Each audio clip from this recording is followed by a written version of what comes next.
नमस्कार, मैं सुमन बौद्ध और आप देख रहे हैं एसबी लाइव 85। आज हम कॉन्स्टिट्यूशन क्लब में आए हुए हैं और यहाँ पे बहुजन भागीदारी आरक्षण 120 वर्ष बहुजन भागीदारी दिवस के अवसर पर फूले साहू पेरियार डॉक्टर भीमराव अंबेडकर माननीय कांशीराम साहब का जो सामाजिक परिवर्तन आंदोलन कैसे पुनर्जीवित किया जाए, उसी के अवसर पर यहाँ पे कॉन्स्टिट्यूशन क्लब में जो एक दिवसीय सेमिनार रखा गया है। एक समान शिक्षा जरूरी है, जातिवाद जनगणना जरूरी है, जिसकी जितनी संख्या भारी उसकी उतनी हो भागीदारी।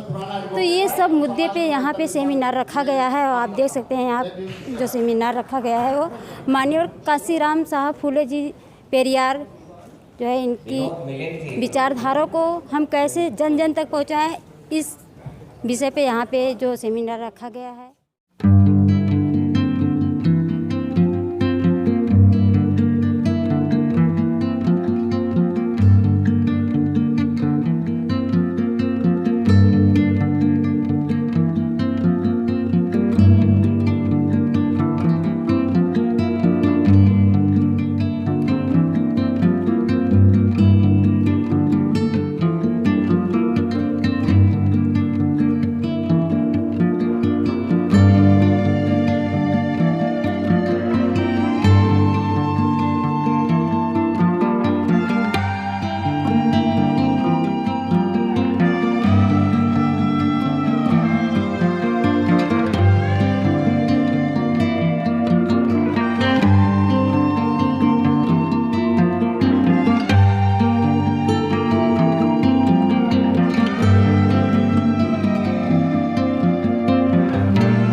सम्मानित साथियों,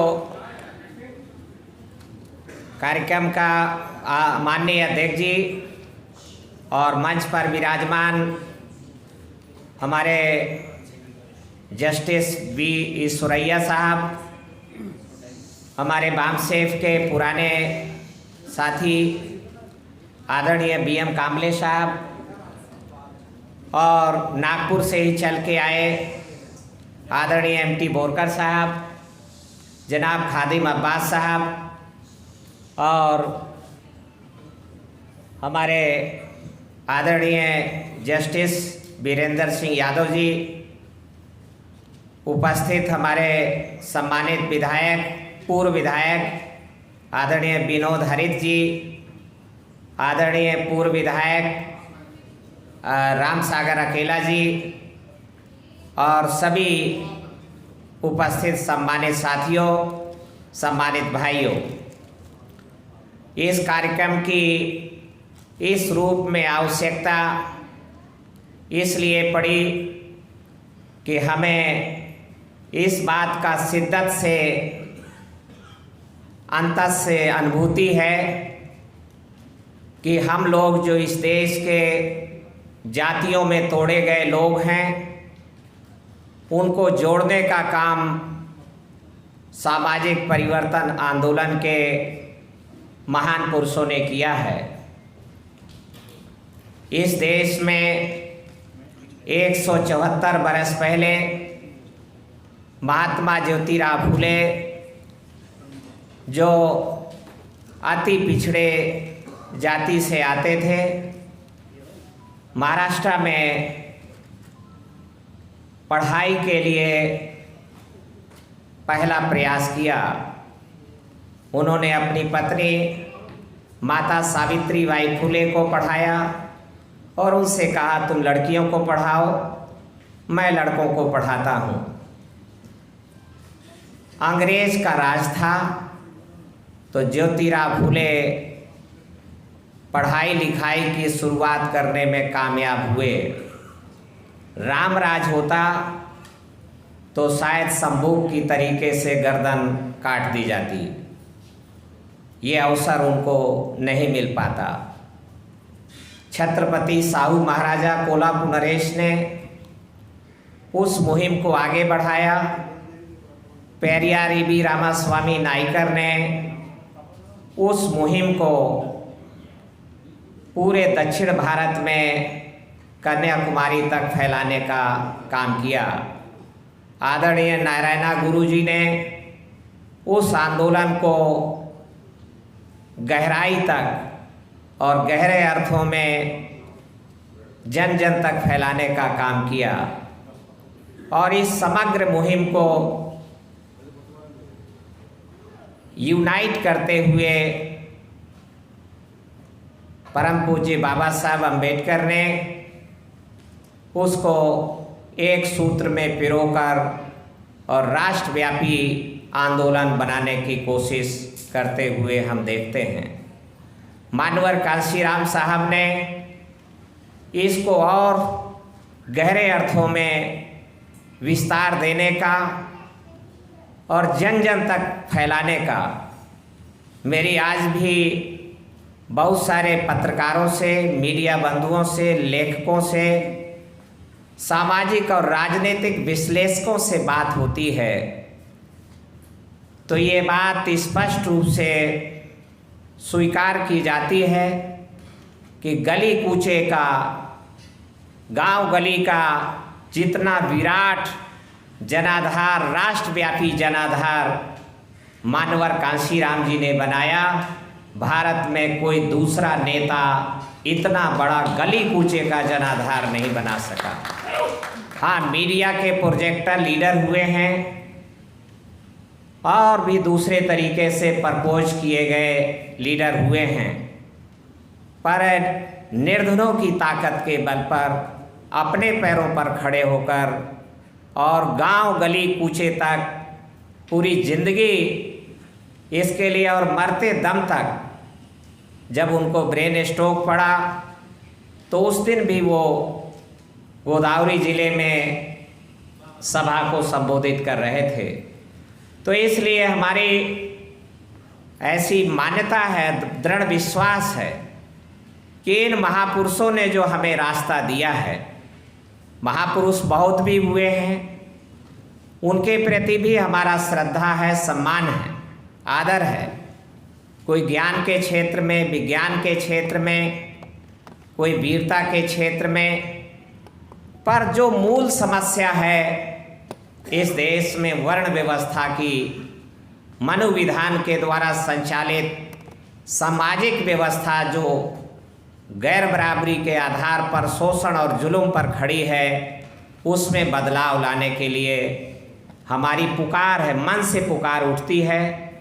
इसलिए इन महापुरुषों की मूवमेंट को पुनर्जीवित किया जाए, ऐसा हमारा दृढ़ता के साथ मानना है।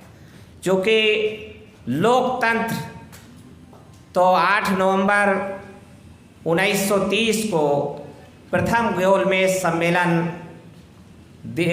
लंदन में ही प्रस्तावित कर दिया गया बाबा साहब अम्बेडकर के द्वारा और अंग्रेज़ों ने उस पर सहमति व्यक्त किया और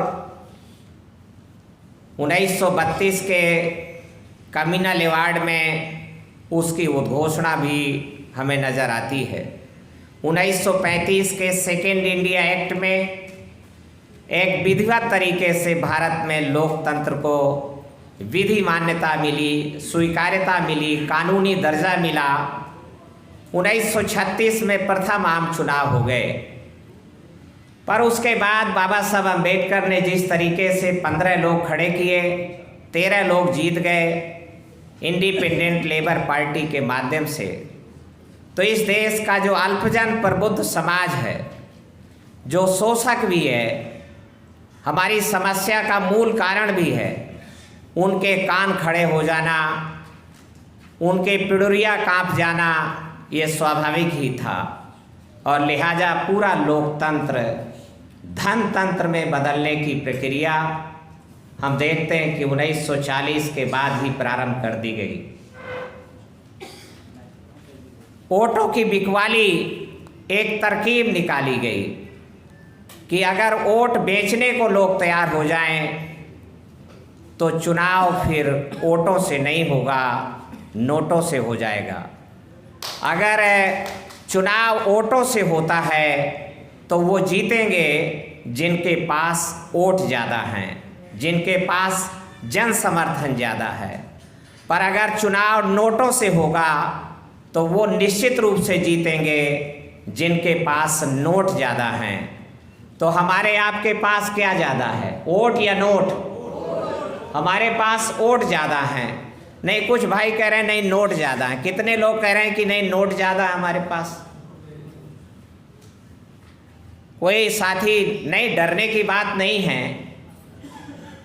कोई यदा कदा हो तो कहें कि नहीं हमारे पास नोट ज़्यादा है, हाथ उठाएं।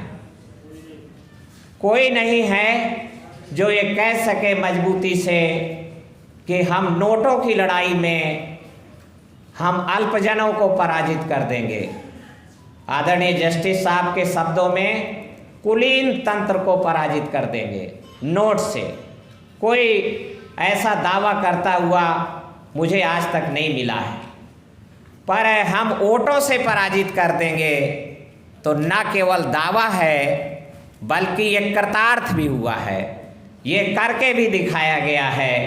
इसलिए हमें मानवर कांशीराम साहब जो चुनाव का पूरा नज़रिया 1942 के बाद वोटों की बिकवाली शुरू हुई, जनता को सिखाया गया। और यह इसलिए हो सका कि मेरे भोले भाले समाज को वोटों की कीमत का ज्ञान ही नहीं था। तो वोटों की कीमत का ज्ञान न होने के कारण और ये बिकवाली प्रारंभ हो सकी और ये परवान चढ़ सकी। वोट बिकने लगा तो चुनाव वोटों की बजाय नोटों से होने लगा।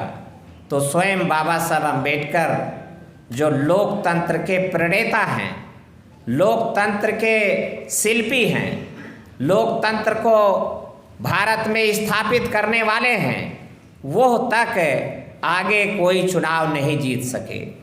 वो पराजित होते रहे। हमारे बंगाल से चल के आए हैं तो बंगाल के खुलना जयसोर के लोगों ने उनको निमंत्रित किया 1946 में जोगेनाथ मंडल साहब ने कि आपको बम्बई के लोग हरा दिए, हम उम्मीद करते थे कि आप जीत के आएंगे और संविधान सभा में हमारे लिए विधान की रचना करेंगे। तो हम जीते हैं पर हम वो नहीं कर सकते जो आप कर सकते हैं। इसलिए जोगेनाथ मंडल जी ने बहुत, हम उनके कृतज्ञ हैं।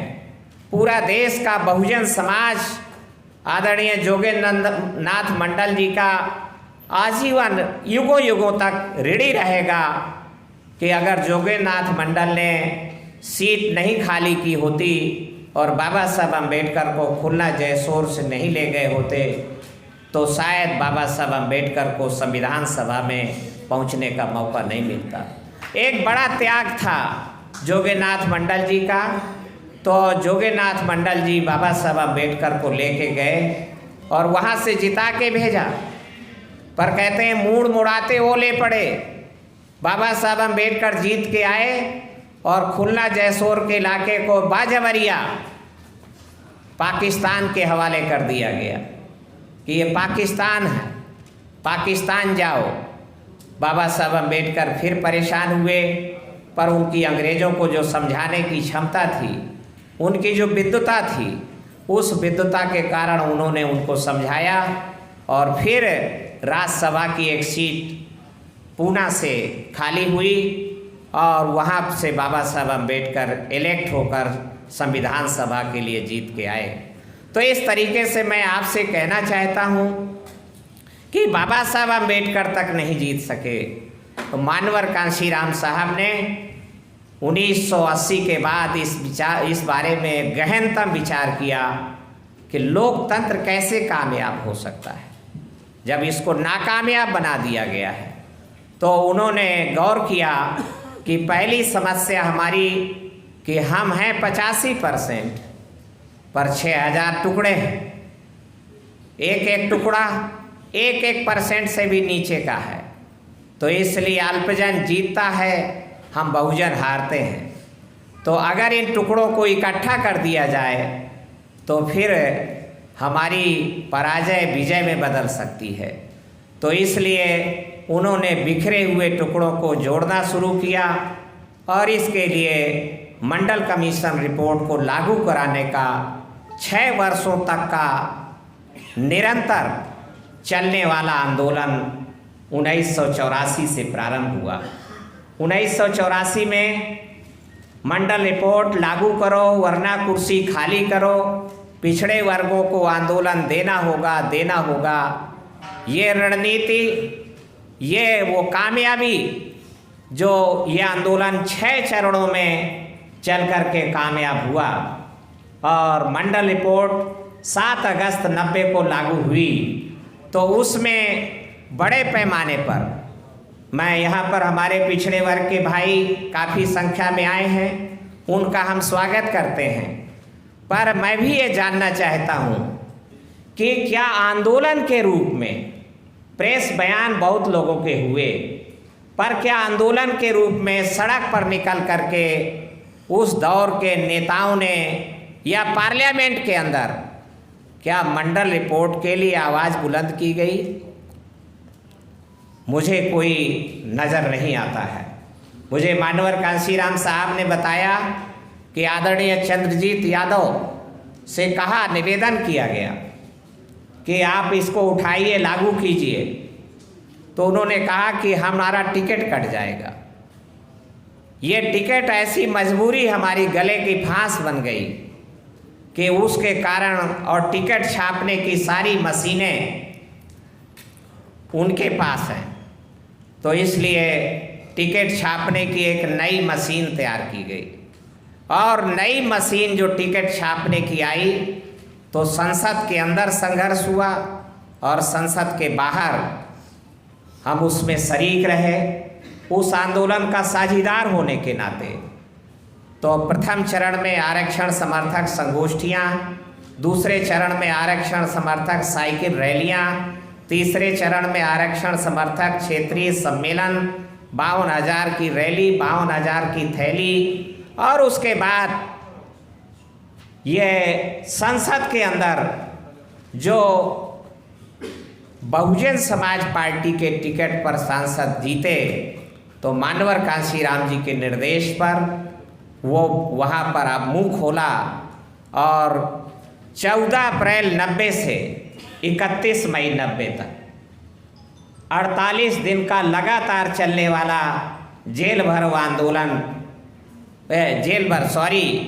बोट क्लब पर लगभग 1 लाख आदमी डेरा डाल के दिल्ली में पड़ा रहा और मंडल रिपोर्ट लागू करो वरना कुर्सी खाली करो।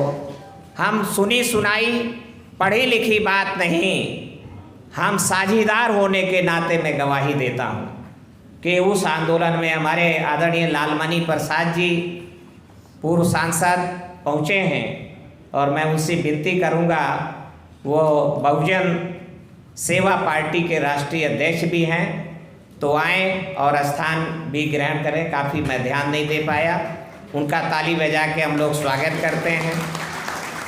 तो इस तरीके से ये बात बहुजन बनी। दूसरा खतरा की वोट की बिकवाली को रोकने का, बिखरे हुए टुकड़े तो इकट्ठा हो गए परंतु वो वोट बिक जाता है तो लोकतंत्र नाकामयाब हो जाता है। पहली समस्या दूर हुई, 6,000 टुकड़ों में बिखरे हुए लोग, सभी टुकड़े ना सही, पर 1983 में बंगलौर में मानवर कांशीराम जी का वक्तव्य है कि मैं 600 टुकड़ों को, 600 जातियों को एक मंच पर लाने में कामयाब हुआ हूँ। जुलाई 2003 में उन्होंने ऐसा वक्तव्य दिया जो बहुजन संगठक में छपा। तो इसलिए हमें नज़र आता, उन्होंने कहा कि जिस दिन मैं 1000 जातियों को एक मंच पे ले आऊँगा तो हम नंबर 1 की पॉलिटिकल पावर इस देश में बन जाएंगे। तो इसलिए परंतु दूसरा काम शुरू हो गया। बिखरे हुए टुकड़े इकट्ठा हुए, बिकते हुए वोट न बिकने वाला समाज में तब्दील हुआ, परंतु फिर थोक वोटों की बिकवाली दुश्मन ने नए रास्ते खोजे। और जब देखा कि जनता के वोट बिकना बंद हो गए हैं, तो दलित पिछड़ा आधारित जितनी पार्टियां हैं वो सब विजेता बनती जा रही हैं, और उच्च वर्ग आधारित जितनी पार्टियां हैं वो उनका साइज सिकुड़ता जा रहा है। कांग्रेस पार्टी का साइज सिकुड़ता गया और भारतीय जनता पार्टी का जो विस्तार था वो अवरोध बना, रुक गया। तो इसलिए उन्होंने ये कहा, तय किया, खास करके 16 दिसंबर 1993 को 16 दिसंबर 1993 को उत्तर प्रदेश की विधानसभा के अंदर जब उनकी ठुकाई हुई, पिटाई हुई उनकी, तो कई लोग खून बहे, खून रक्त रंजित तस्वीरें उनकी अखबारों में छपी। तब उन्होंने भारी घबराहट हुई कि भाई रास्ता खोजना होगा। तो रास्ता उन्होंने खोजा कि सरकार बनाना ज़रूरी है, बिना सरकार के मारे जाएंगे। सरकार कैसे बने, वोट तो कम है हमारे पास। तो उन्होंने तय किया कि चुनाव अगर पुनः नोटों से हो तो फिर हम विजेता हो सकते हैं। तो उन्होंने तय किया कि जनता वोट बेचने को तैयार नहीं है। ऐसा तैयारी की गई है कि जनता नहीं वोट बेचेगी, पर इकट्ठा है वोट, इकट्ठा हुआ वोट बिकवाया जा सकता है। इकट्ठा हुए वोट बिकवाने के लिए इनफिल्ट्रेशन करना होगा, घुसपैठ करनी होगी। घुसपैठ हुई और घुसपैठ के बाद फिर इकट्ठा वोट बिकना चालू हुआ। तो आपके जीतने का ग्राफ घटने लगा, घटने लगा, घटने लगा। जब वोट की बिकवाली बंद हुई तो इसका फायदा केवल बहुजन समाज पार्टी को नहीं मिला, बल्कि Samajwadi party, RJD, national Congress party और आरएलडी और इन सब को मिला। और सबके डेलीगेट बड़े पैमाने पर, चूंकि वोट की बिकवाली जब बंद हुई तो वो केवल दलितों में नहीं बिकवाली बंद हुई, पिछड़े वर्गों में भी बंद हुई और ये आदर्श बना। तो इसलिए और जब इकट्ठा वोट बिकने लगा तो अब इसमें कोई इकट्ठा वोट बेचने में फिर कोई पीछे नहीं रह गया। चाहे बिहार हो, चाहे उत्तर प्रदेश के दोनों खेमे हों, चाहे मध्य प्रदेश में हो, चाहे पश्चिमी उत्तर प्रदेश के वीर सेनानी हो, इकट्ठा वोट बोरे में भर भर के बिका। तो आपका हाल ये नज़र आता है। इसलिए इकट्ठा वोट को अगर बिकवाली रोक ले, 2018 में हम लोगों ने इस बात की तैयारी के लिए अपील करना शुरू किया। तो आप प्रधानमंत्री बन सकते हैं 2019 में, पर इकट्ठा वोट तो बिकना बंद नहीं हुआ, परिणाम पुनः आपके सामने है। तो ये आंदोलन पुनर्जीवित पुनः कैसे हो, तो इस बारे में मैं आपसे बहुत मजबूती से कहना चाहता हूँ कि मानवर कांशीराम साहब की जो छोटे साधन से बड़े लक्ष्य को प्राप्त करने की रणनीति है, और हमारे समाज का जो संसाधन वर्ग है, बौद्धिक वर्ग है, उसको शोषक के हित में है कि उसको सेल्फिश बनाया जाए, उसको डराया जाए और डरा करके उसको कहा जाए कि समाज के चक्कर में मत पड़ो, अपना करो, अपना देखो। अगर उसकी ऐसी भावना हो जाए तो फिर ये समाज लाचार होने में कोई विलंब नहीं होगा। पर मानवर कांशीराम साहब ने जो 18 मार्च 1956 को बाबा साहब अम्बेडकर की आगरा में निराशा हम देखते हैं, उसको आशा में संचार किया और पे बैक टू सोसाइटी के माध्यम से ये बड़ी उपलब्धि हमें प्राउड है उन अधिकारी कर्मचारियों के ऊपर कि जिन्होंने मानवर कांशीराम की सीख मान करके न केवल धन बल्कि अपना हुनर और अपना सबसे बेशकीमती परिश्रम, बेशकीमती मार्गदर्शन समाज को देने का काम किया। और वो बेशकीमती मार्गदर्शन के कारण आप पुनः आगे बढ़े, आपका आंदोलन ऊंचाइयों पे गया, आप आगे बढ़े हैं और एक बड़ी सुखानुभूति, एक आपको पावरफुल महसूस किया है।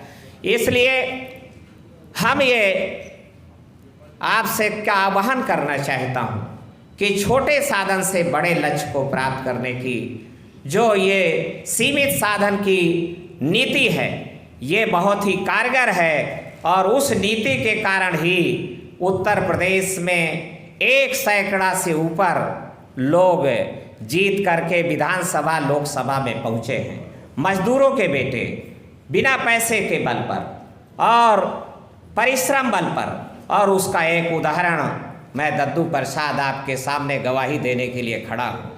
एक बंधुआ मजदूर का बेटा, मेरे फादर अभी 5 साल पहले डेथ हुई, तो एक बाउंडेड लेबर का बेटा भी ये सीमित साधन की जो सोच है, कोई है माई का लाल, कोई है पार्टी आज की तारीख में, कोई है मार्गदर्शक जो निर्धन के बेटे को भी ललकार के कहे कि चलो इस धन के अभियान में भी, इस माहौल में, नोटों वाले अभियान में भी हम आपको जिता के लाएंगे और आपको निर्भीक नेता बनाएंगे। हाँ, वो जिताते हैं तो चमचा और पिछलग्गू और गुलाम बना के रखते हैं, पिट्ठू बना के रखते हैं। उनकी सेल्फ वॉइस, उनकी स्वयं की आवाज़ को आगे आने नहीं दिया जाता है।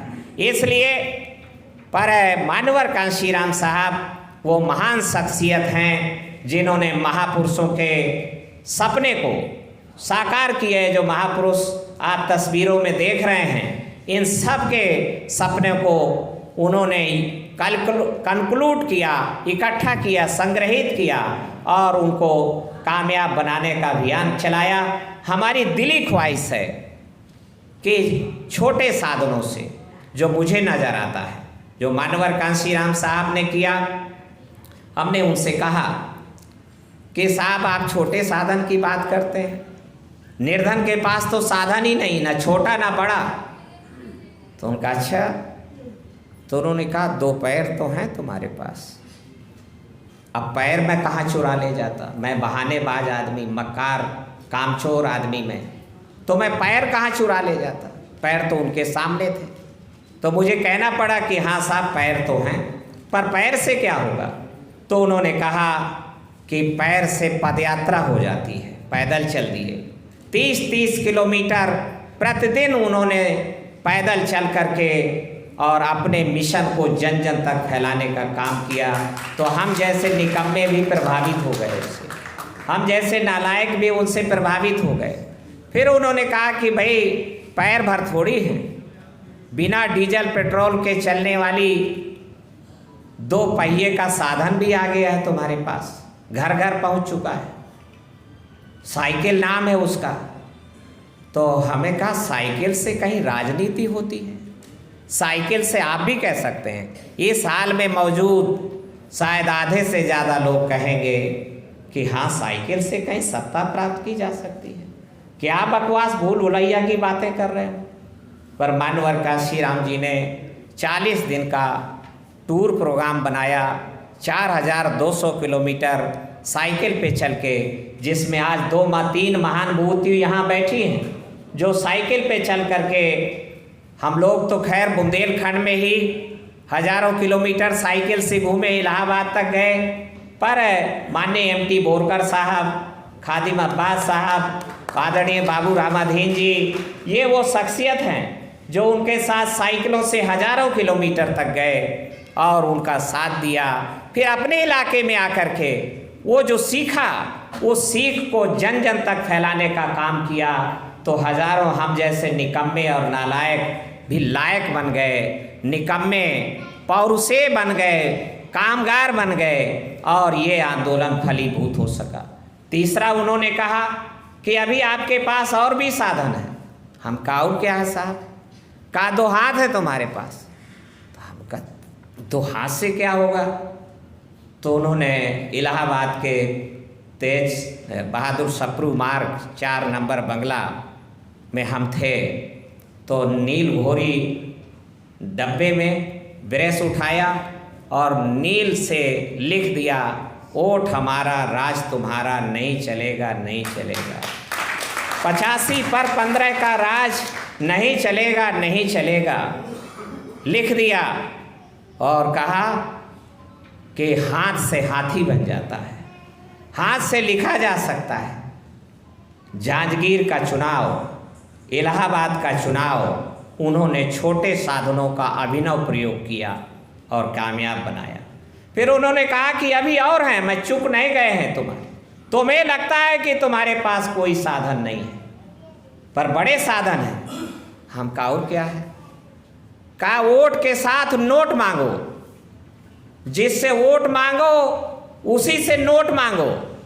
अरे हम कहा साहब नोट मांगेंगे तो वोट और बिचक जाएगा, क्या उल्टी बातें सिखा रहे हैं। तो उन्होंने इलाहाबाद में डब्बा लेकर के खुद चले, लिखवाया उसमें कि वोट के साथ नोट मांगो अभियान, और आगे आगे खुद चले, बैनर लगवाया, वोट के साथ नोट मांगो अभियान। 5 दिन तक 30-30 किलोमीटर की पदयात्रा किया। फिर हजारों लोग साइकिलों से चले, पर गांव-गांव तक जनसंपर्क हुआ, प्रचार हुआ। तो बीपी सिंह जैसे महान शख्सियत को भी, जो हेलीकॉप्टर से चुनाव प्रचार कर रहे थे, लज्जा महसूस हुई। उन्होंने ऐलान किया, प्रेस कॉन्फ्रेंस किया कि मैं अब आगे का चुनाव अभियान हेलीकॉप्टर से नहीं 2 पहिया वाहन से करूँगा। बेचारे राजा आदमी थे, साइकिल चलाना जानते नहीं थे, तो आगे का चुनाव अभियान उन्होंने मोटरसाइकिल से कैंपेन किया। तो बड़ी शख्सियतें भी झुकाई जा सकती हैं, सच्चाई के रास्ते पर लाई जा सकती हैं। इसलिए हम ये प्रत्यक्षदर्शी हैं इसके। और उन्होंने कहा कि अभी और भी है आपके पास, परिश्रम का बल है, तुम्हारा चरित्र बल है, जो तुम्हारे दुश्मन के पास नहीं है। तुम्हारा मिशन पवित्र है, महान है, उच्चतम है, श्रेष्ठ है। उस महान इंसानियत के मिशन को जन जन तक पहुंचाने के लिए तुम डरते क्यों हो, घबराते क्यों हो? आगे आओ, तुम्हारे पास नैतिक बल है, मॉरल अथॉरिटी है, चरित्र बल है, इसका यूटिलाइज नहीं कर रहे हैं आप। हमने इसको यूटिलाइज किया, उपयोग किया, तो कामयाब हुए हैं। मैं आपसे कहना चाहता हूँ कि परिश्रम बल, बौद्धिक बल, चरित्र बल, नैतिक बल जब आपके अंदर आता है और बौद्धिक बल आप लर्न करते हैं, सीखते हैं, तो एक अद्भुत बल आपके अंदर जो अद्वितीय है, क्लाइमेक्स है, वो पैदा होता है आपके अंदर, जिसको कहा जाता है सेल्फ कॉन्फिडेंस का बल, आत्मविश्वास का बल। और ये अजेय है। आत्मबल जिसके पास है, बड़े बड़े असलहे वाले भी पराजित हो जाते हैं और आत्मबल वाला विजेता बन जाता है। ये बल हमें उपयोग में लाने होंगे। तो मैं आपसे इन बलों के बारे में अपील करना चाहूँगा। तो निश्चित रूप से मुझे प्राउड है, मुझे भरोसा है कि इस पर मैं बुंदेलखंड का चंद समय में, ज़्यादा समय नहीं लूँगा। हालांकि मानवर कांशीराम साहब नागपुर से दिल्ली आते हुए तो झांसी एक बड़ा सेंटर है, वहाँ उतर गए। तो झांसी में पहले उन्होंने अपना धम्म चक्र परिवर्तनाय चलाया। तो पर झांसी के जो हमारे ऑर्गेनाइजर थे वो सीमित साधन की सोच से सहमत नहीं हुए कदाचित। पर उसके आगे जालौन है, फिर उसके आगे दूर में हमीरपुर है, फिर बांदा है, महोबा है। आदरणीय बाबू रामाधीन जी ने इसको शिद्दत से स्वीकार किया। इन्हें लगा कि नहीं, ये कारगर रणनीति है छोटे साधन से बड़े लक्ष्य को प्राप्त करना। तो छोटे साधन को इस्तेमाल किया गया। तो फर्स्ट अटेम्प्ट में ही आदरणीय बाबू रामाधीन को उरई से 29,000 वोट पड़े। देश में तीसरे नंबर का वोट गेनर थे आप। उनके एमएलए के कैंडिडेट को भी वोट पड़े 18,000 से ऊपर हर सीट पर वोट पड़े। खैर 84-85 में जीता नहीं जा सका। बांदा में हमने निर्धन आदमी को खड़ा किया, उसको वोट पड़े 6,000। हमीरपुर में एक निर्धन को खड़ा किया गया, उसको वोट पड़े 8,000। सियाराम साहू, बांदा से राम अवतार वर्मा। मैं ये बात क्यों कह रहा हूँ, बहुत कम समय लूँगा, पर ये बात कहे बिना चीज़ उजागर नहीं होती है। और अडानी के प्रेरित लोग हमारे बीच में भी हैं, अंबानी से प्रेरित लोग हमारे बीच में भी हैं कि नहीं धन से ही होगा, बिना धन के तो हो ही नहीं सकता है।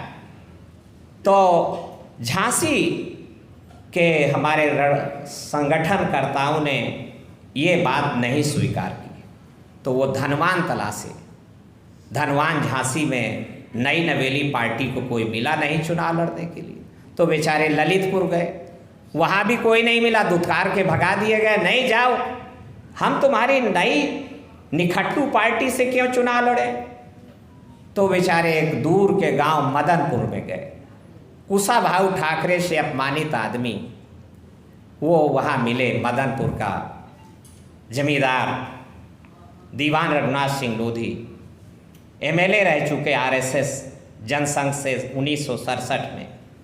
तो वो 1984 में बसपा से चुनाव लड़ गए कि नहीं हम लड़ेंगे। जालौन में जनता को मैसेज गया कि इनकी कथनी करनी में फर्क नहीं है, ये गरीबों की बात करते हैं और गरीब कैंडिडेट है। हमीरपुर में मैसेज गया कि ये गरीबों की बात करते हैं, गरीब उम्मीदवार है। बांदा में मैसेज गया कि ये गरीबों की बात करते हैं, गरीब इनका कैंडिडेट है। पर झांसी में मैसेज गया कि ये बात गरीबों की करते हैं, गरीबों के कल्याण की करते हैं, पर उम्मीदवार ये लैंडलॉर्ड को लेके आए हैं जो सुजान सिंह बुंदेला की टक्कर का आदमी है। तो वोट मिले 4,000। धनवान लड़ा, वोट मिले 4,000। निर्धन लड़े, वोट मिला 29,000। फिर 89 में निर्धन की सीमित साधन की रणनीति पर जालौन की 4 विधानसभा सीटें जीत के कगार पर पहुंची। सीमित साधन, 1 हार गई, 3 जीत गए 89 में ही, और कुल मात्र 10,000 वोट, इसलिए कि 1 सीट जालौन लोकसभा की झांसी जिले की है। तो गरौठा नाम है उसका। कुछ लोगों ने मुझे कहा कि जहां जुल्म ज़्यादा होता है वहां आपका संगठन मजबूत होता है। अभी पिछले दिन ही कुछ नौजवानों ने मुझसे कहा, भिड़ गए, कुछ साथी यहाँ बैठे हैं। मैंने कहा तब तो फिर मुझे जोगी बाबा से विनती करनी होगी कि ठुकाई हमारी चालू कराओ, ताकि हम जल्दी से यूनाइट हो जाएं और शासक बन जाएं। तो मैं गरौठा एक एक्सप्लॉइटेड इलाका है, बुंदेलखंड का रजवाड़ा शाही इलाका है। अगर ये बात सही होती तो वहाँ तो हमारा संगठन बहुत मजबूत होना चाहिए था, पर वहाँ 40,000 वोटों से लूजर हो गए आदरणीय बाबूराम अधीन जी। यहाँ पर जालौन में 25,000 की बढ़त बना के गए और 40,000 वोटों से लूजर हो गए। ये बात इतनी घर कर गई है आपके मन में, ये जालिम का धनवानों का प्रचार इतना आपके अंतस में घुस गया है कि मुझे बड़ा जोर लगाना पड़ रहा है इसको निकालने के लिए। इसलिए मैं समय लेकर आपसे बात कर रहा हूँ। तो गरौठा के कमजोरी के कारण, जुल्म से प्रभावित इलाका, रजवाड़ा शाही का इलाका के कारण हम जालौन लोकसभा हार गए, पर 3 विधायक जीत गए। चौथा 4,000 वोट से हारा, केवल कालपी की सीट। 91 आए तो बांदा से विधायक जीत के आ गए, 3 हमीरपुर से आ गए और जालौन से जीत के आ गए।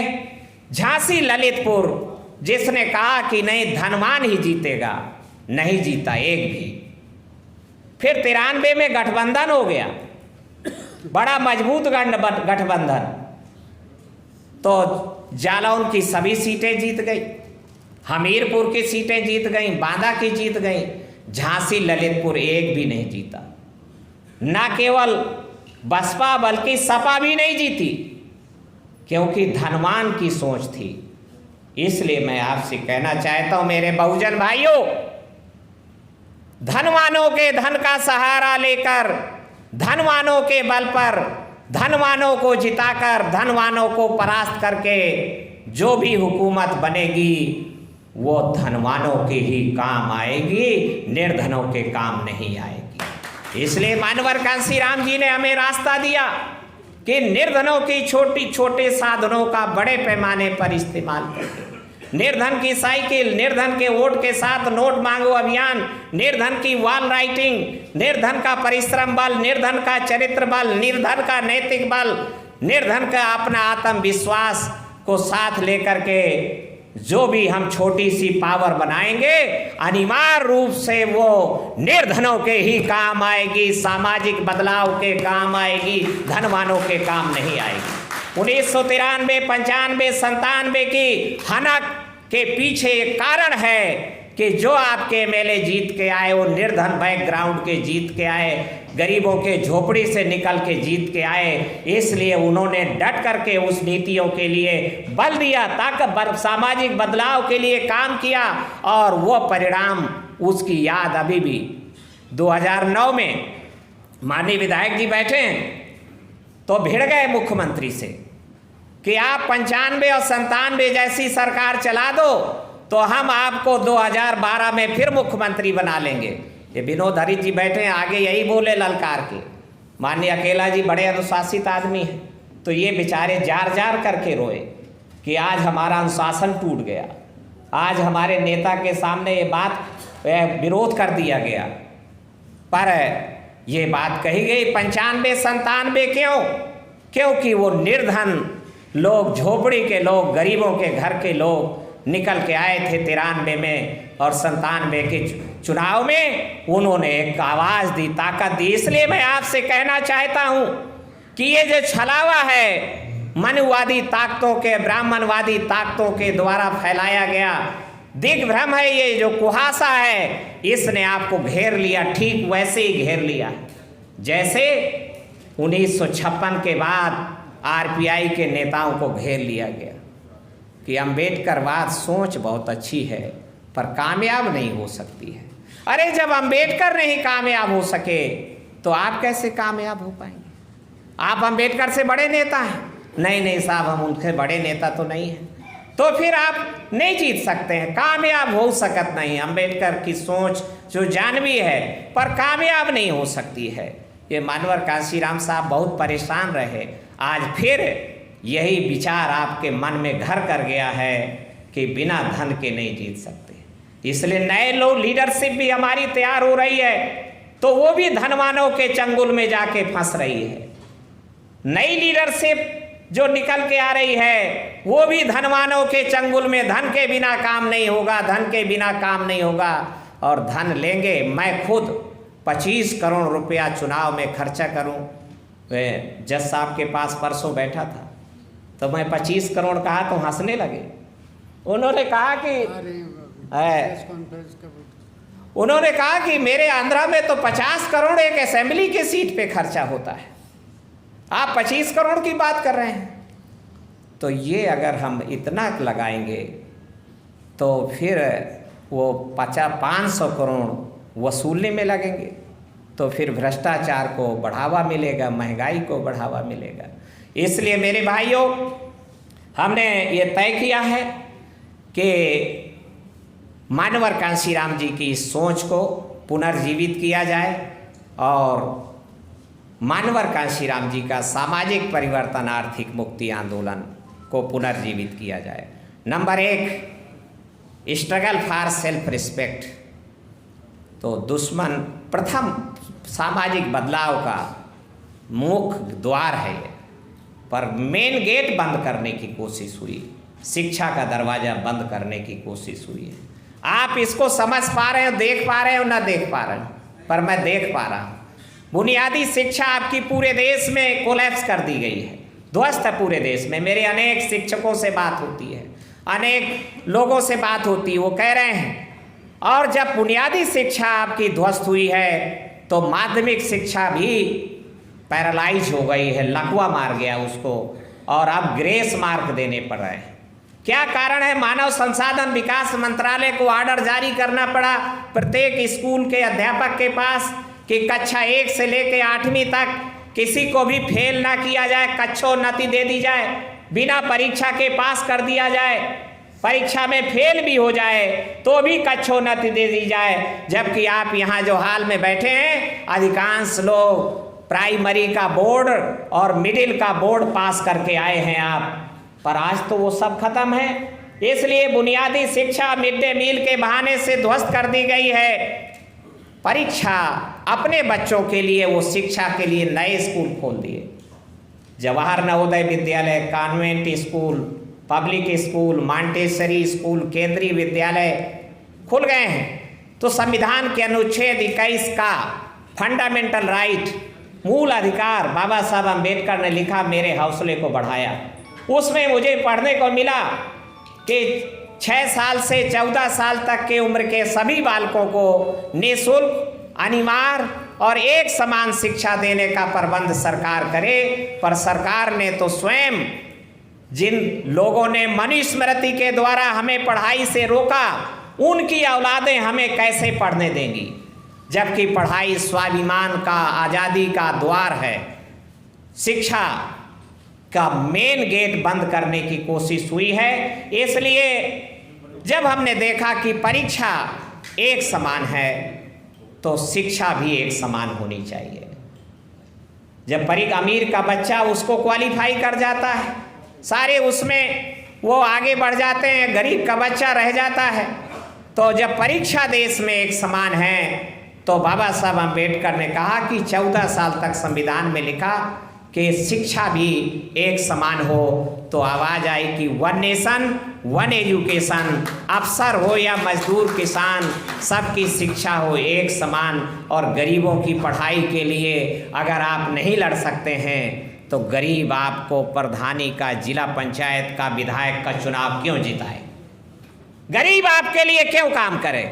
जब आप धन्ना सेठों के रास्ते पर चलने वाले लोग, आप गरीब की पढ़ाई के लिए भी संघर्ष करने के लिए मन नहीं बनाते हैं।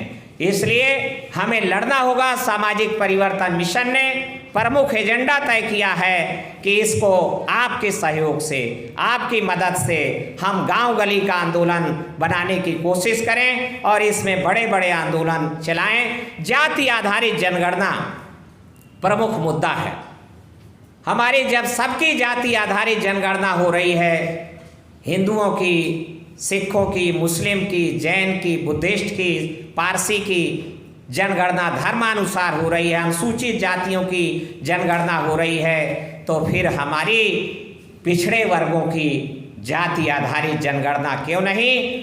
तो संसद के अंदर भी इस मुद्दे को उठाया गया है और संसद के बाहर भी कल ही जंतर मंतर पे एसआरए के तत्वावधान में, जिसमें सामाजिक परिवर्तन मिशन भी शामिल था, तो इस मुद्दे को बल दिया गया है कि जाति आधारित जनगणना हमारी आवश्यकता है।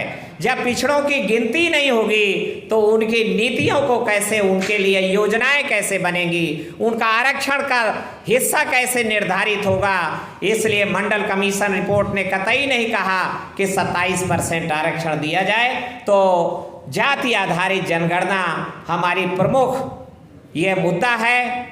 एक समान शिक्षा हमारा प्रमुख मुद्दा है और हम 8 अगस्त को एक समान शिक्षा के लिए, जाति आधारित जनगणना के लिए जिला मुख्यालय में ज्ञापन देने का काम जिलाधिकारी के माध्यम से राष्ट्रपति को, चूंकि ये राष्ट्रव्यापी मुद्दा है, तो मेरी आप सभी से, सामाजिक परिवर्तन मिशन के कार्यकर्ता साथियों से अभी और इसके बाद फ़ोन के द्वारा, व्हाट्सएप के द्वारा, फेसबुक के द्वारा, खुद गांव में पहुंच करके, जिलों में पहुंच करके हम आपका आह्वान करते हैं कि 8 अगस्त को हम लोग ज्ञापन के माध्यम से राष्ट्रपति को ये आवाज़, पूरे देश के विभिन्न जिलों से हमारे बहुत सारे संगठन, हमारा भागीदारी आंदोलन संगठन, हमारे ओबीसी मोर्चा के संगठन इसमें हमारा साथ देंगे और हम लोग जो है 8 अगस्त को 7 अगस्त 90 को मंडल रिपोर्ट लागू हुई। मानवर कांशीराम जी के संघर्षों के कारण, मानवर कांशीराम जी के आंदोलन के कारण, और मंडल रिपोर्ट के पक्ष में जो व्यापक सड़कों पर आंदोलन चला है, मुझे प्राउड है, गर्व है कि इसमें दलितों की बड़ी भारी भागीदारी मंडल रिपोर्ट को लागू कराने में रही है। इसका उल्लेख किए बिना आप मंडल कमीशन रिपोर्ट की लड़ाई को परिभाषित नहीं कर सकते हैं। ये इसलिए बड़ी लड़ाई दलितों ने, जो ऑडियंस होती थी, जो जनसभाएं होती थी, जो रैलियां होती थी, जो धरने हुए बोट क्लब पर, उसमें 60% तक हिस्सेदारी दलितों की हाजिरी मानवर कांशीराम जी के आह्वान के कारण रही, मुस्लिम की भी रही, पिछड़े वर्गों की भी रही, पर लगभग मेरा मोटा अनुमान है कि 60% तक हिस्सेदारी दलितों की थी। इसलिए ये आत्मघाती होगा कि अगर ये कहा जाए कि ये नहीं पिछड़े वर्गों का मुद्दा है। मंडल रिपोर्ट को मुद्दा ये दलितों का भी मुद्दा है, ये मुसलमानों का भी मुद्दा है, जाति आधारित जनगणना ये दलितों का भी मुद्दा है, पिछड़े वर्गों का भी मुद्दा है और मुस्लिम का भी मुद्दा है। इसलिए हम पूरा इसका समर्थन करते हैं। तो 7 अगस्त को संडे पड़ रहा है, तो संडे को ज्ञापन नहीं दिया जा सकता है, तो 8 अगस्त को सोमवार के दिन सामाजिक परिवर्तन मिशन की तरफ से प्रत्येक जिला मुख्यालय पर ज्ञापन दे करके, और इसके आगे हमें अब सड़कों पर उतरना होगा, धरना प्रदर्शन लगाना होगा, साइकिल मार्च करने होंगे। तो ये हम करने का अभियान करेंगे। तो हम 7-8 अगस्त से ही ज्ञापन देने के बाद हमीरपुर ज़िले में हमारे साथियों ने मोटरसाइकिल यात्रा का 5 दिन का कार्यक्रम रखा है, जिसमें दीवार लेखन का भी काम साथ साथ चलेगा। और उसके बाद बांदा के लोग, हमारे हमीरपुर के लोग, महोबा के लोग भी जो यहाँ पहुँचे हैं, दूसरे और ज़िले के हमारे उन्नाव के लोग, हमारे रायबरेली के लोग, इलाहाबाद के लोग भी अपने इलाके में इस तरीके के कार्यक्रम को गतिमान बनाएं। आपको आगे बढ़ने के लिए, उत्थान के लिए संघर्ष जरूरी है। जो संघर्ष करता है वो निश्चित रूप से आगे बढ़ता है। मैं और ज़्यादा लंबी बात न कहते हुए, हमें 3 प्रस्ताव हैं आज के लिए। एक प्रस्ताव है कि आरक्षण की सीमा 120 वर्ष पूरे हो चुके। आज 120 साल में जो साहू महाराजा ने 50% आरक्षण लागू किया, वो वहीं का वहीं हम खड़े हैं। उससे कतई आगे नहीं बढ़े, बल्कि पीछे गए हैं। मोटे अनुमान के तौर पर 20-22% अगर शेड्यूल कास्ट का प्रतिनिधित्व तो मान भी लें, तो 12-15% ओबीसी का प्रतिनिधित्व सरकारी नौकरशाही में दिखाई देता है। तो ये कुल 35-37% तक ही दिखाई देता है। इसलिए जिसकी जितनी संख्या भारी, उसकी उतनी हिस्सेदारी को राष्ट्रपति मंजूर करें, और पिछड़े वर्गों का आरक्षण जो है ये उनकी जनसंख्या के अनुपात में बढ़ाया जाए। और ये आरक्षण का दायरा जब 85-90% हमारी आबादी है, तो उसके क्रम में जब तमिलनाडु में हो सकता है, तो उत्तर भारत में ये क्यों नहीं हो सकता है। इसके लिए हमें लड़ना होगा। मंडल रिपोर्ट के लिए, मंडल रिपोर्ट जिसकी जितनी संख्या भारी, उसकी उतनी हिस्सेदारी के लिए हमें लड़ना होगा। मैं आपसे ये कहना चाहता हूँ। तो ये इसके लिए सामाजिक परिवर्तन मिशन लड़ेगा, और हम पिछड़े वर्गों के संगठनों का निवेदन करते हैं, विनती करते हैं कि वो इसमें बढ़ चढ़ करके साथ देने का काम करें। हमें और वो प्रस्ताव भी अब हमारे इंद्रजीत यादव थोड़ी देर में रखेंगे। एक दूसरा प्रस्ताव यहाँ पर आज हम प्रस्तुत करना चाहते हैं। वो दूसरा प्रस्ताव है कि ये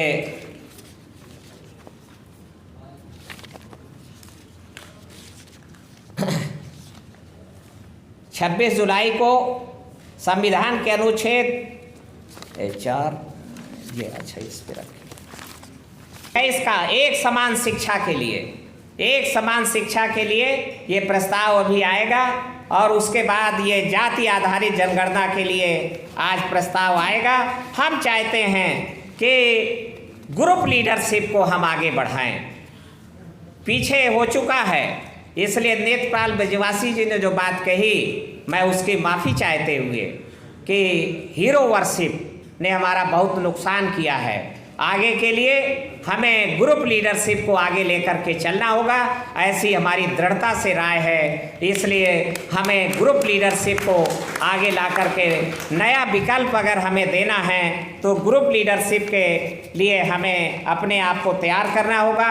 हालांकि हमारा अभ्यास, हमारी आदत सिंगल मैन लीडरशिप की है, पर वो ज़माना था जब हम कम पढ़े लिखे थे, हम कम सोच विचार करते थे, हम में प्रोफेसर नहीं थे, थिंकर नहीं थे, प्लानर नहीं थे, डेडिकेट लोग नहीं थे।